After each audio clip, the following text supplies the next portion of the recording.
શું કરવે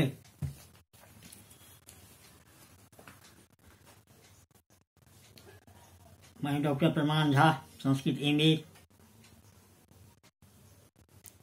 assistant professor, Chitnarayan Kamakhya Sanskrit Mahavidyalaya Mohrel Madhubani. आज तारीख 21 सितंबर 2020 ईस्वी। प्रिय छात्र एवं छात्राओं, तिथि खंड शास्त्रीय तिथि खंड भाषा विज्ञान चल रहा है। भाषा विज्ञान में पारिवारिक वर्गीकरण चल रहा है। कल भी वही हुआ था। इसमें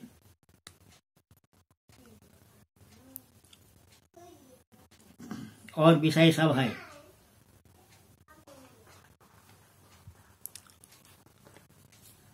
आज है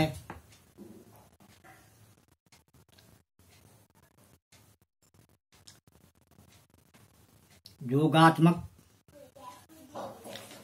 भाषा और अयोगात्मक भाषा। पहला है अयोगात्मक और दूसरा है योगात्मक। लेकिन आज अभी हम अयोगात्मक भाषा पर चलते हैं।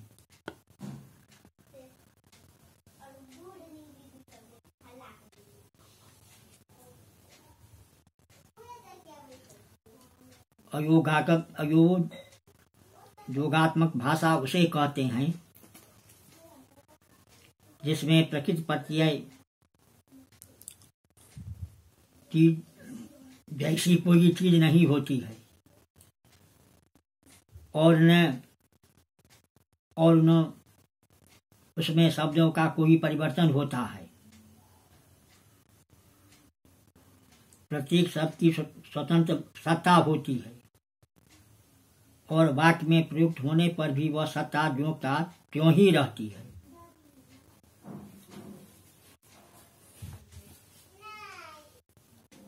इसीलिए इस वर्ग की भाषा में शब्दों का व्याकरणिक विभाजन नहीं होता। अर्थात संज्ञा, सर्वनाम, विशेषण, क्रिया विशेषण आदि कोटियां नहीं होती। एक ही शब्द वाक्यों में स्थान भेद, संज्ञा, सर्वनाम, विशेषण, क्रिया विशेषण कुछ भी हो सकता है। इस स्थिति को समझने के लिए अंग्रेजी का यह उदाहरण है, जैसे राम बिटस श्याम, श्याम बिटस राम। तो स्पष्ट करता है कि इन दोनों वाक्यों के शब्दों में कोई अंतर नहीं है, केवल स्थान बदल दिया गया है। पहले वाक्य में राम कर्ता और श्याम कर्म है, किंतु दूसरे वाक्य में केवल स्थान बदल जाने से ही श्याम कर्ता और राम कर्म हो गया है। तो प्रिय छात्रों, भाषा विज्ञान में कुछ ऐसे है जो व्याकरण से बहुत जुड़े हुए हैं। इसीलिए इस तरह से वाक्य है। कर्तृत्व और कर्मत्व का भेदक कोई चिन्ह शब्दों के साथ लगा नहीं है। इस तरह हिंदी के वाक्य द्रष्टव्य हैं। जैसे सांप मेढक खाता है, मेढक सांप खाता है।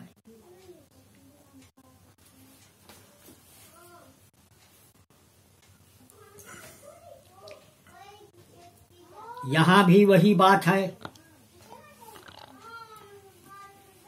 कि कर्ता और कर्म का निर्णय केवल स्थान से ही होता है।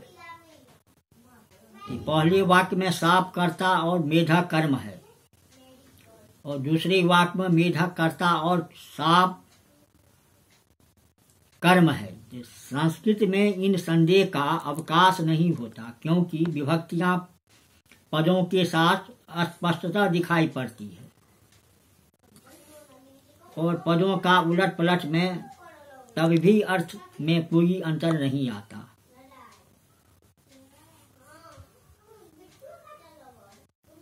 उदाहरणार्थ सर्प दर्दुरं खादति, इस वाक्य को चाहे जैसा भी लिखें अर्थात एक ही होगा। तो दुर्जरम सर्प खादति, खादति दुर्जरम सर्प, सर्प खादति दुर्जरम, दुर्जरम खादति सर्प आदि। स्थान भेद हो जाने से पद के व्यापार में अंतर नहीं आता।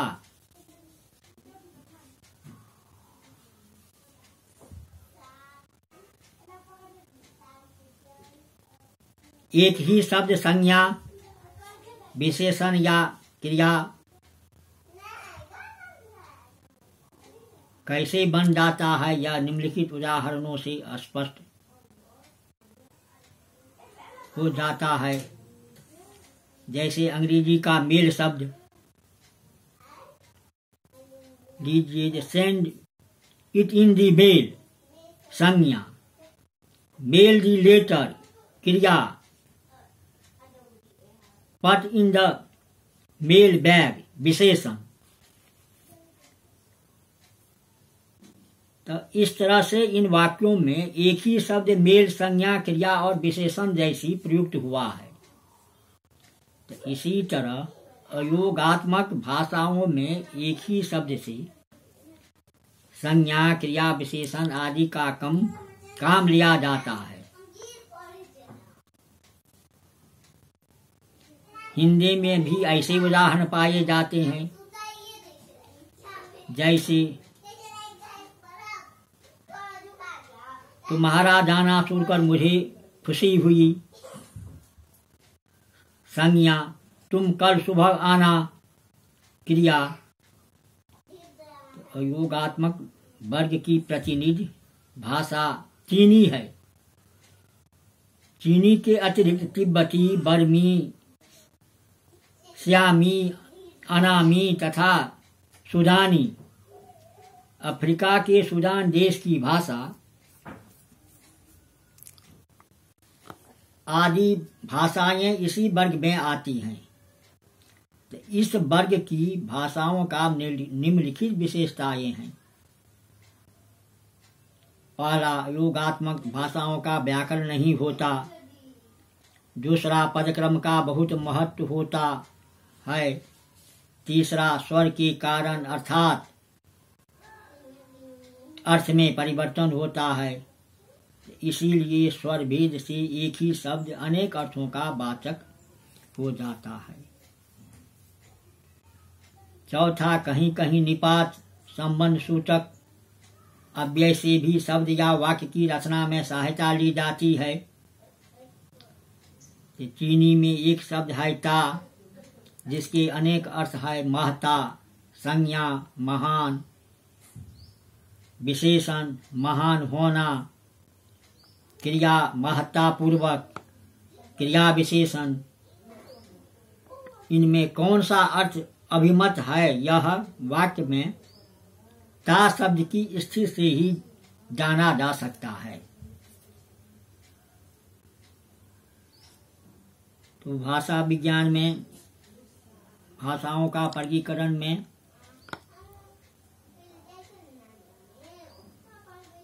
आकृतिक मूलक वर्गीकरण और पारिवारिक मूलक वर्गीकरण, इसका जो भेद है अयोगात्मक और योगात्मक। अभी अयोगात्मक पर व्याख्यान चल रहे हैं, है इसमें व्याकरण से भरा पड़ा हुआ। तो इसी तरह तो अनेक दिन मनुष्य दोनों का मिला देने पर जोजीर का अर्थ हुआ।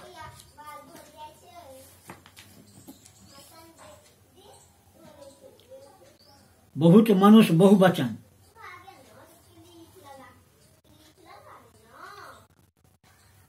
चीनी भाषा में बहुवचन बोधक विभक्तियां नहीं होती। समूहवाचक किसी शब्द का ही प्रयोग कर देने से बहुवचन का बोध हो जाता है। जैसे हिंदी में कभी कभी लोग या गण शब्द का प्रयोग कर बहुवचन बनाते हैं, जैसे यानी उदाहरणार्थ अध्यापक गण ऐसे कहते हैं, या वे लोग आते हैं। दूसरा वाक्य,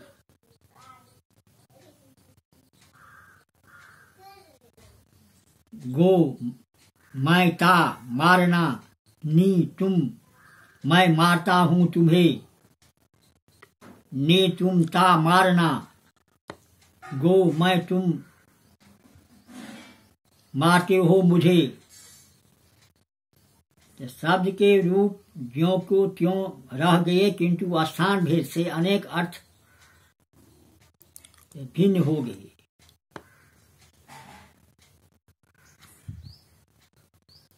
पदक्रम का उदाहरण नी ता गो वाले वाक्य में स्पष्ट है कि पदक्रम बदल देने से ही वाक्य का अर्थ बदल जाता है।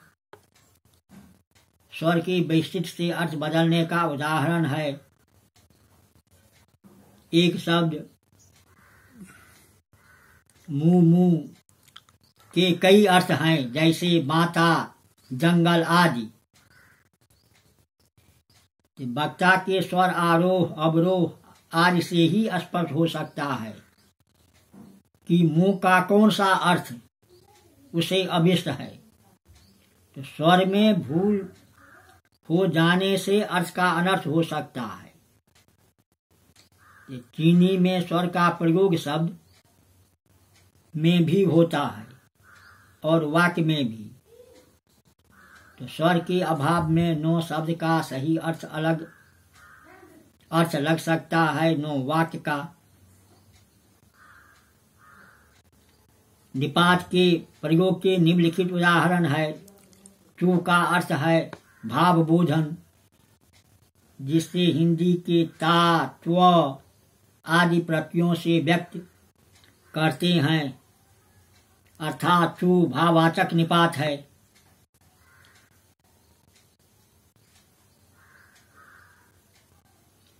तो इस तरह से भाषा का वर्गीकरण में जैसे भोलानाथ तिवारी, डॉक्टर देवानाथ शर्मा का एक ही मत करीब करीब है। तो चीनी में हौस का अर्थ है अच्छा और चांग का अर्थ है लंबा, अतः हौ जो चू, हौ ऊंचू अच्छाई, और चांग जो चू, चांग चू लंबाई। तो इस तरह से पारिवारिक वर्गीकरण में अलोगात्मक को एकाक्षर या निरव वाय भी कहते हैं, क्योंकि चीनी के शब्द का एक अक्षर के होते हैं। निर्वयव का अर्थ है अवयवहीन, स्पष्ट है, क्योंकि उन शब्दों का अवयवों में अर्थात प्रकृति प्रत्यय आदि में विभाजन नहीं हो सकता। जैसे संस्कृत या हिंदी के शब्दों में होता है। हिंदी की बनावट शब्द में दो अवयव स्पष्ट हैं, बना जोर बट, या सुंदरता में सुंदर जोता, किंतु चीनी के किसी शब्द का इस प्रकार अवयव पृथक पृथक कर नहीं दिखाया जा सकता, इसीलिए उसे निर्वयव कहते हैं। तो इस तरह का जो व्याख्यान माला है, जो अयोगात्मक भाषा का इसी तरह से व्याकरण चलता है।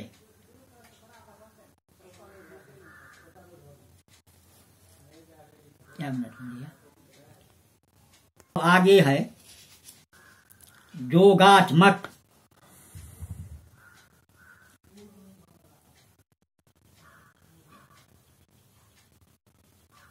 योगात्मक शब्द से स्पष्ट है कि इस वर्ग की भाषाओं में प्रकृत प्रत्यय के योग से शब्दों की निष्पत्ति होती है।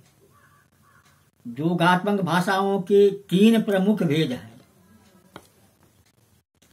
पहला है अश्लिष्ट योगात्मक,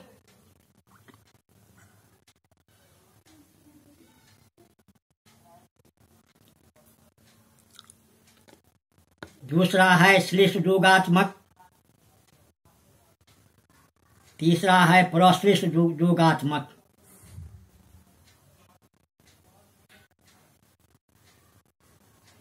एकरा अंग्रेजी है, इसका भी अग्लूटिनेटिंग, इनफ्लेस्टिंग, इनकॉर्पोरेटिंग।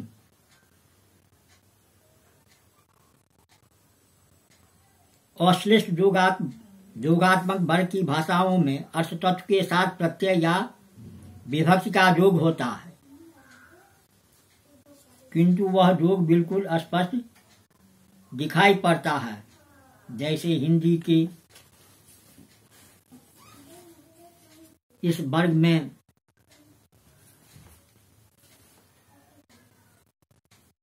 शब्दों को लीजिए, धन, स्व, मधुर, ता, जनता, तीखा, पन, बना, बट।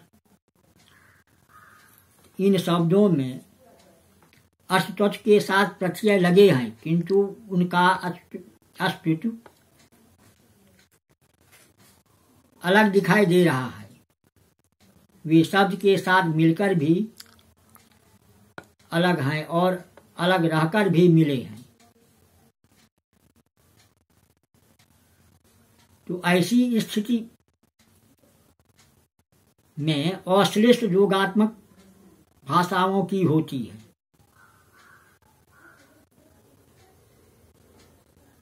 अश्लिष्ट का अर्थ है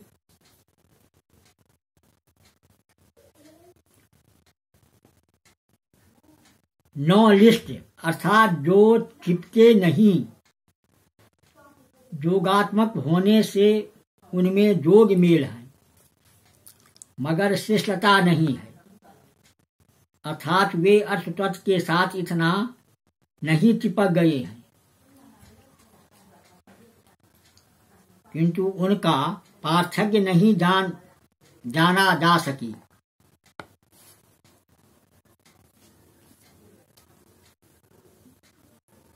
अश्लिष्ट में प्रकृत एवं प्रत्यय का पार्थक्य स्पष्टता दिखाई पड़ता है।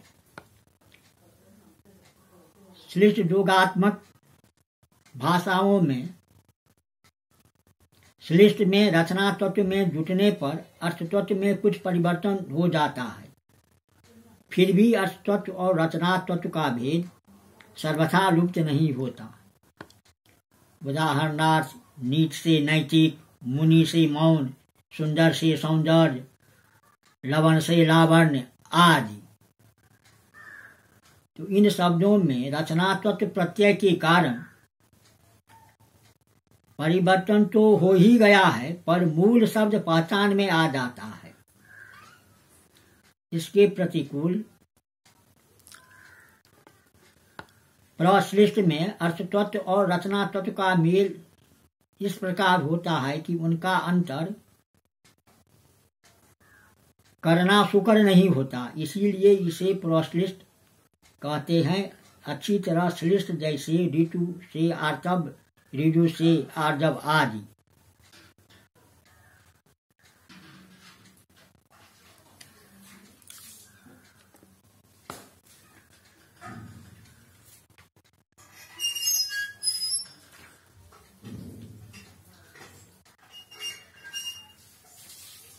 अश्लिष्ट योगात्मक पहला उपरयुक्त विषयों से स्पष्ट किया जा चुका है कि अश्लिष्ट योगात्मक भाषाओं में अर्थ तत्व के साथ रचना तत्व का योग होता है, किंतु दोनों की स्थिति बिल्कुल स्पष्ट दिखाई देती है। इस वर्ग की प्रतिनिधि भाषा तुर्की है। तुर्की में शब्दों के निष्पादक अवयवों का योग इतना स्पष्ट होता है कि मालूम होता है कि जैसे किसी ने शब्दों को सुडौल ढांचे में काट छाट कर बैठा दिया हो। निम्नलिखित उदाहरण कुछ इस प्रकार है। एब ए बराबर घर एक वचन, एब जैन बराबर घर से, एब इम बराबर मेरा घर,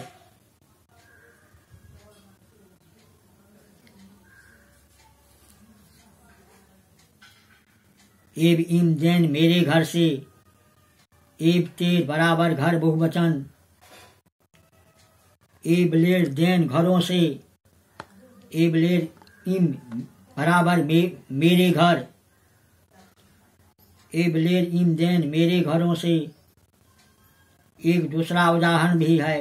सेब बराबर प्यार, सेब ए बराबर प्यार करने वाला, सेब ए इम बराबर मैं प्यार करने वाला हूँ, अर्थात मैं प्यार करता हूँ। सेब दीर मेघ बराबर प्यार करवाना।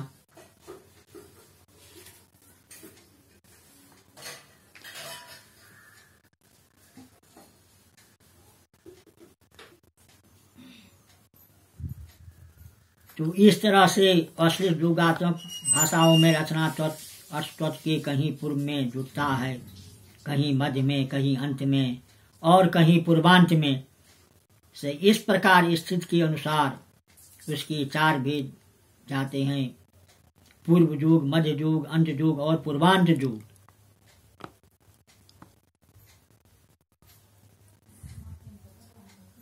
पूर्व जोग, पूर्व जोग के उदाहरण बंटू परिवार की और जूलू भाषाओं में मिलते हैं। कु बराबर के लिए संप्रदान का चिन्ह,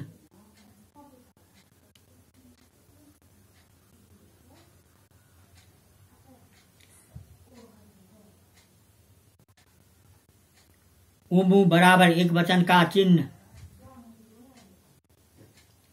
उमुनतु बराबर एक मनुष्य। मध्य जोग, संस्थाली भाषा में मध्य जोग के उदाहरण प्रायः मिलते हैं, जैसे मुझी मुखिया, प बराबर बहुवचन का चिन्ह, दल बराबर मारना, डपल बराबर एक दूसरे को मारना। इन दोनों शब्दों में बहुवचन का बोधक पंग और परस्परता का बोधक प बीच में आए हैं, अतः ये दोनों उदाहरणार्थ मध्यम जोग के माने जाएंगे। अंत जोग, तुर्की के जो उदाहरण ऊपर दिए गए हैं वे अंत जोग के ही हैं। उदाहरणार्थ कन्नड़ में सेवक शब्द के विभिन्न कारकों में निम्नलिखित रूप होते हैं: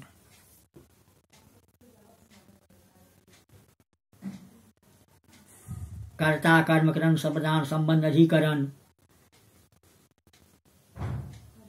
सेवक नु एक वचन, सेवक रु बहुवचन, सेवक नन्नु एक वचन, सेवक रन्नु बहुवचन, सेवक निंद एक वचन, सेवक रिंद, सेवक किन्ने एक वचन, सेवक रिंगे बहुवचन, सेवक नौ एक वचन, सेवक रो बहुवचन, सेवक नाली एक वचन, सेवक राली बहुवचन। इस तरह से मलयालम में भी इसी प्रकार विभक्तियां अलग से अंत में लगती है।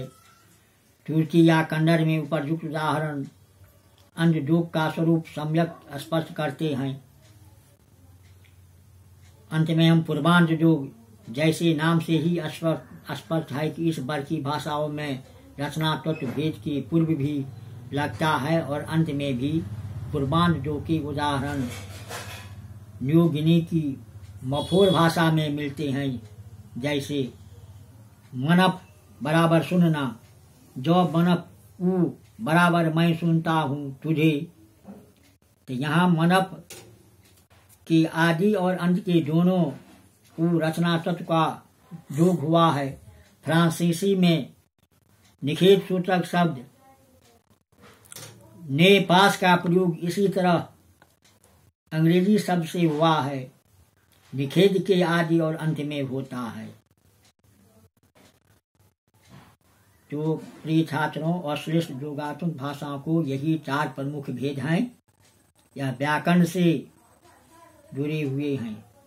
तो पारिवारिक भाषाकरण में आज हुआ योगात्मक और अयोगात्मक। अयोगात्मक भाषाओं के 3 प्रमुख भेद हैं, श्लिष्ट, अश्लिष्ट, श्लिष्ट और प्रश्लिष्ट।